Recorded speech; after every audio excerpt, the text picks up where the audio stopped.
दोस्तों, मेरा नाम अमर पांडे है। मेरे साथ ये घटना आज से तकरीबन 5 साल पहले घटी थी, जब मैं देर रात उत्तर प्रदेश के एक स्टेशन सिवान में उतरा। आप समझ भी नहीं सकते हो कि जब मेरे साथ ये घटना घटे तब मेरा क्या हाल था। आज भी कभी सफ़र के दौरान मैं ट्रेन में सफ़र करता हूँ तो देर रात किसी स्टेशन पर उतरना तो दूर, कभी भी मैं भूल से भी बाहर तक नहीं देखता, क्योंकि क्या पता कौन सी शैतानी शक्ति मुझे अपनी तरफ आकर्षित कर ले। पिछली बार तो मैं बाल बाल बच गया था, पर अब अगर आगे ऐसा कुछ हुआ तो मुझे ऐसा लगता है कि मैं शौक से ही दम तोड़ दूं।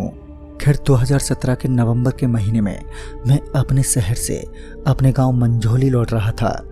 मैं शहर में स्टडीज़ के लिए गया था। अक्सर 2 से 3 महीने में मैं अपने गांव जाता था। इस बार मुझे अपने गांव जाते वक्त मेरी बुआ के घर से होते हुए मुझको जाना था।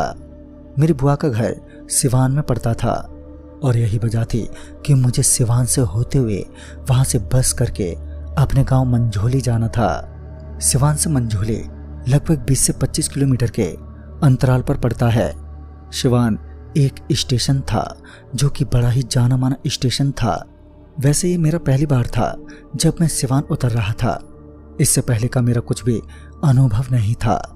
मेरी बुआ का लड़का मुझे सिवान से पिक करने वाला था। खैर इसी तरह मैं अपने शहर से अपने स्टेशन लौट रहा था। 2 दिन के सफ़र के बाद मैं लगभग रात के 8 बजे स्टेशन उतरा। कुछ समय के लिए स्टेशन पर ट्रेन रुकी। मैंने भी अपना सामान उतारा और उसके बाद मैंने एक स्टॉल पर नाश्ता किया। उसके बाद मैं थोड़ी दूर जाकर एक बेंच पर बैठकर अपने भाई का इंतज़ार करने लगा। मेरा भाई मुझे यहाँ से पिक करने वाला था। जब मैंने अपनी बुआ से अपने भाई बिक्की के बारे में पूछा तो उन्होंने बताया कि बिक्की दरअसल अपने किसी दोस्त की पार्टी में एक जगह पर गया है। वो जल्दी ही मुझे सिवान से पिक कर लेगा और यही वजह थी कि अब मैं बेंच पर बैठकर उसका इंतज़ार कर रहा था।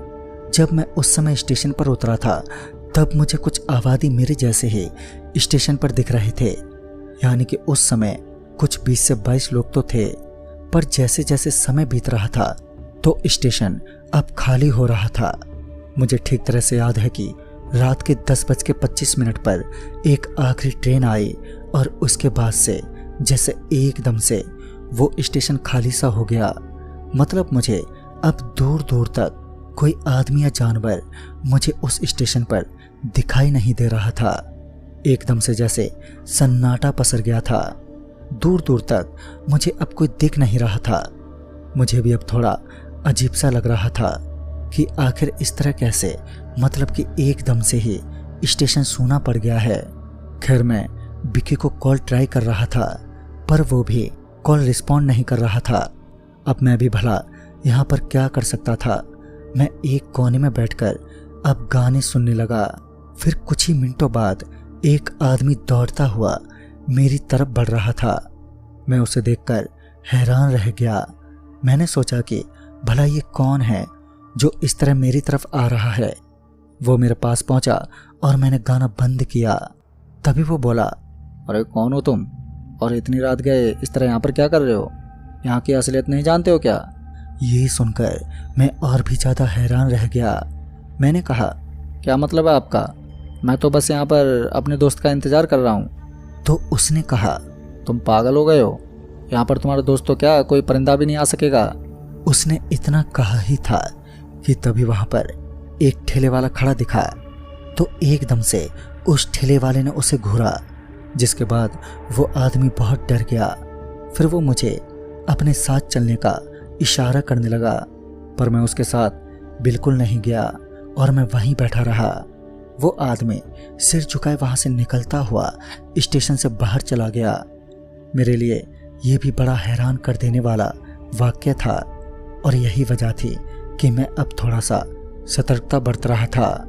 फिर मैंने एक बार के लिए सोचा कि मैं स्टेशन से बाहर निकल जाऊं, पर मैं ये सोचकर वापस वहीं बैठ गया। और एक तो वैसे ही मुझे कोई सवारी नहीं मिलेगी और यहाँ कम से कम बैठने की जगह तो है, पर बाहर तो शायद वो भी नहीं होगा। खैर मैं बड़े आराम से उसी बेंच पर बैठा रहा। तभी मेरा गला हल्का सा सूख रहा था और इसी कारण मैं अपनी बेंच से उठा और फिर मैं उसी स्टॉल की तरफ बढ़ने लगा जहाँ पर मैंने 2 घंटे पहले नाश्ता किया था। मुझे एक चीज़ और भी हैरान कर रही थी कि अगर सभी यहाँ से गायब हो चुके हैं तब फिर ये ठेले वाला इतनी देर रात गए इस तरह दुकान खोले यहाँ पर क्यों बैठा हुआ है और आखिर ये क्यों रुका है। मैं उसकी दुकान के पास गया और फिर मैंने पानी का बोतल खरीदा। पहले मैंने अपना गला ठीक किया और फिर बड़े इत्मीनान से उससे पूछा, सभी लोग तो यहाँ से चले गए पर आप इतनी देर रात यहाँ पर क्यों रुके हैं? तो उसने मुझे कोई जवाब नहीं दिया।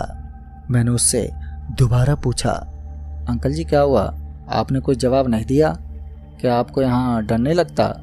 तो उसने इस बार हल्का सा मुस्कुराते हुए कहा, डर उसे लगता है जिसका दिल कमज़ोर होता है और दिल कमज़ोर उसका होता है जिसके पास दिल होता है। मुझे भला कैसा डर। उसकी ये बातें मेरे सिर के ऊपर से चली गईं।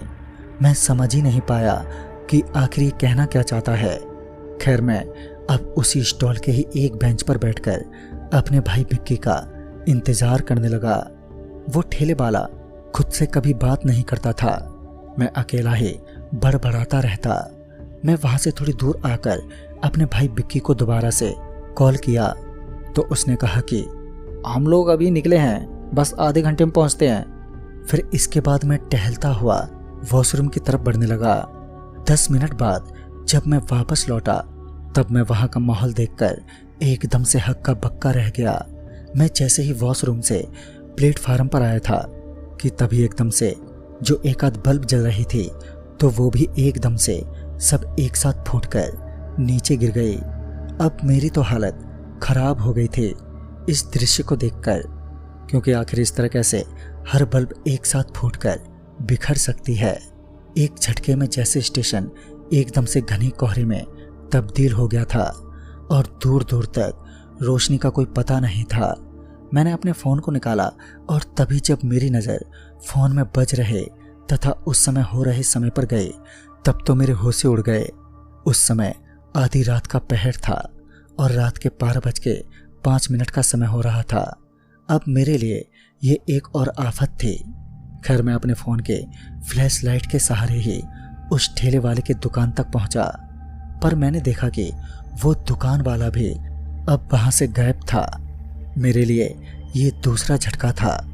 मन में डर तो था ही, क्योंकि इस तरह मैं एक ऐसे स्टेशन पर रुका था जिसके चारों तरफ दूर दूर तक एक रोशनी का भी एक किनारा ना हो, और ऐसे में इस तरह मैं अकेला शख्स हूँ इस पूरे स्टेशन पर। यह वाकई मेरे लिए बड़ा चुनौती भरा सिद्ध हो सकता था।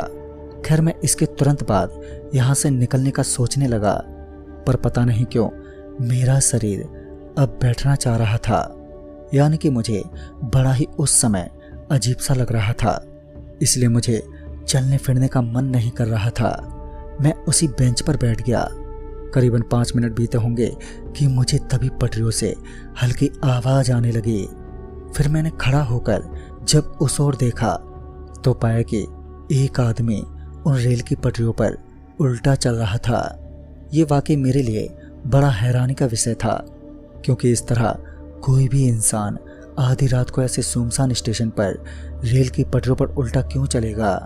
पर पहले तो मेरे लिए ये भी जानना जरूरी था कि वो सच में कोई इंसान है या सिर्फ ये मेरा वहम है, क्योंकि अगर वाकई में वो कोई इंसान है तभी उसे वहाँ से दूर करना बहुत ही ज़रूरी था, वरना रेल की एक टक्कर उसे बड़ी दर्दनाक मौत दे सकती थी।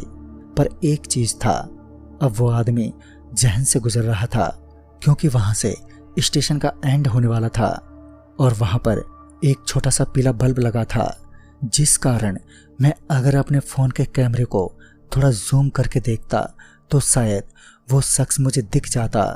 फिर बस मैंने भी यही किया। मैंने अपने फ़ोन के कैमरे से उसे जूम करके देखना चाहा, पर तभी मेरे तो होश ही उड़ गए। मेरे हाथ से मेरा फ़ोन नीचे छूट गया, क्योंकि जो मैंने देखा था वो वाकई मेरे लिए बड़ा भयानक था। मैंने देखा कि एक आदमी उल्टा तो चल रहा है, पर जूम करने पर मैंने देखा कि उसकी तो गर्दन ही गायब है, यानी कि वो बिना अपने सिर के उल्टे पांव वहां पर टहल रहा था। पर तभी मैंने देखा कि उसी पटरी पर कुछ और भी सिर कटे लोग टहल रहे हैं।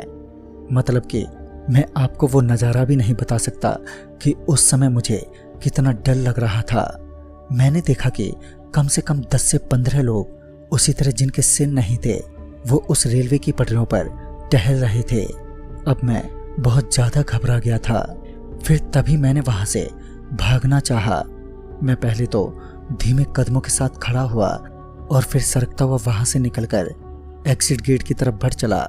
मैं बिना कुछ देखे समझे पीछे की तरफ उल्टे पांव वहाँ से भागने लगा। पर तभी मैं पता नहीं कैसे पीछे किसी से टकरा गया और फिसलकर नीचे गिर पड़ा। जब मेरी नज़र उस आदमी पर गई जिससे मैं टकराया था तो उसे देखकर तो मेरे रोंगटे खड़े हो गए। ये वही ठेले वाला था और अब उसकी गर्दन भी धड़ से गायब थी।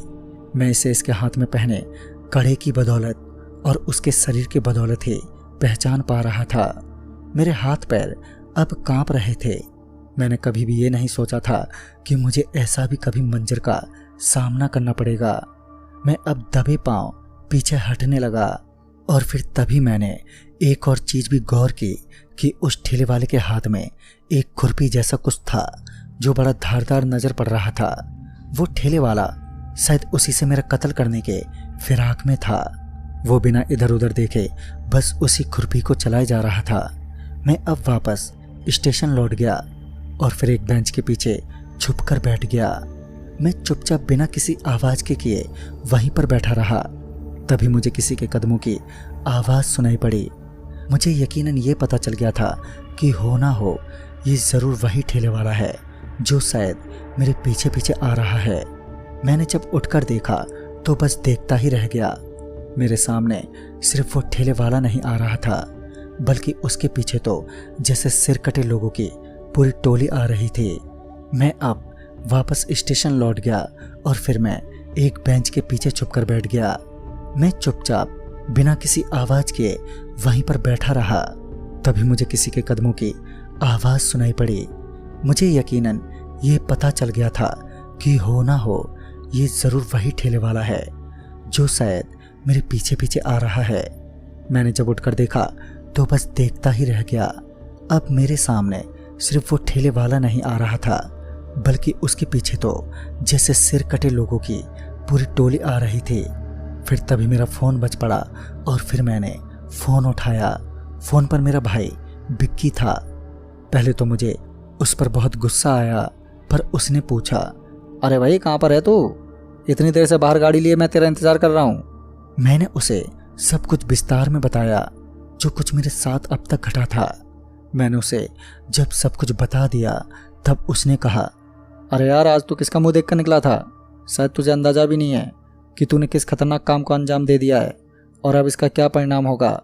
तू जहाँ भी है वहीं दब जा, तब तक मैं कुछ बंदोबस्त करता हूँ। फिर मैं वहीं पर एक कचरा पेटी के पास छुपा रहा। फिर कुछ देर बाद ट्रेन की बड़ी जोरदार मुझे चीख सुनाई दी। ऐसा लग रहा था जैसे कोई ट्रेन बड़ी रफ्तार से स्टेशन पर पहुंच रही हो। तभी मुझे मेरे सामने एक बड़ी सी रस्सी दिखाई पड़ी और फिर उसी वक्त बिक्की का फ़ोन आ गया। बिक्की बोला, रस्सी पकड़ और पिछली दीवार से कूदकर बाहर आ जा और वो भी जल्दी। मैंने भी वैसा ही किया। मैंने रस्सी को पकड़ा और फिर उसके बाद मैं सीधा दीवार कूदकर बाहर आ गया। बाहर बिक्की और उसका एक दोस्त टैक्सी लिए खड़े थे। उसने जल्दी से दरवाज़ा खोला और फिर बड़ी तेज़ रफ्तार से हमने वो इलाका पार किया। फिर कुछ दूरी तय करने के बाद जब मेरी जान में जान आई तब मैंने उससे इस घटना की असलियत बताई। उन्होंने बताया कि बात कुछ ऐसी है कि इस स्टेशन के बारे में कहा जाता है कि यहाँ पर पिछले साल से एक ट्रेन दुर्घटना में देर रात कुछ लोग बड़ी दर्दनाक मौत मरे थे और इसी कारण यहाँ उनकी आत्माएं देर रात भटकती हैं और अगर कोई भी जानवर या इंसान उन्हें अपने शिकार के तौर पर मिल जाता है तो उसका भी सर धड़ से अलग कर देती हैं वो। मैंने जब इस घटना की असलियत बिक्की के मुंह से सुनी तो मेरे भी होश उड़ गए। आज भी जब कभी मैं उस रात उस खौफनाक स्टेशन पर बिताए गए लम्हों को याद करता हूँ तो एकदम से मैं दहल उठता हूँ। खैर उस रात स्टेशन पे उतरने की एक गलती मेरी जान ले सकती थी। तो दोस्तों इस कहानी में बस इतना ही।